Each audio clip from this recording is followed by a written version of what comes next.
When did you realize it was time to get your life together? I was 24, broke, and sitting in the waiting room of a free clinic because I thought I was dying. For weeks, my chest felt tight. My heart would race randomly. I was dizzy all the time. I Googled my symptoms: heart attack, stroke, cancer, but I didn't have insurance, so I put off seeing a doctor until the fear of dropping dead at work became too much. When they called me in, I sat on the crinkly paper of the exam table while a bored doctor checked my vitals. "So, what's going on?" he asked. I told him. He stared at me for a second, then said, "Yeah, that's anxiety." I blinked. "What? You're not dying," he said, tapping at his computer. "You're just severely stressed. Maybe cut back on caffeine, sleep more, and, fix whatever is making your life miserable." I laughed because, honestly, where was I supposed to start? Was it my apartment, where my roommate's dog kept peeing on my clothes? My job, where I was making $12 an hour under a manager who sent emails in all caps? Or was it the fact that I was living off dollar store ramen and still had to ask my mom for gas money? I walked out of that clinic with nothing but a recommendation for therapy I couldn't afford. But the real slap in the face came 2 days later when my card declined buying a $2 bottle of water. That was it. I wasn't doing this anymore. No more avoiding.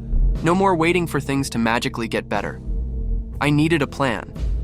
Step 1.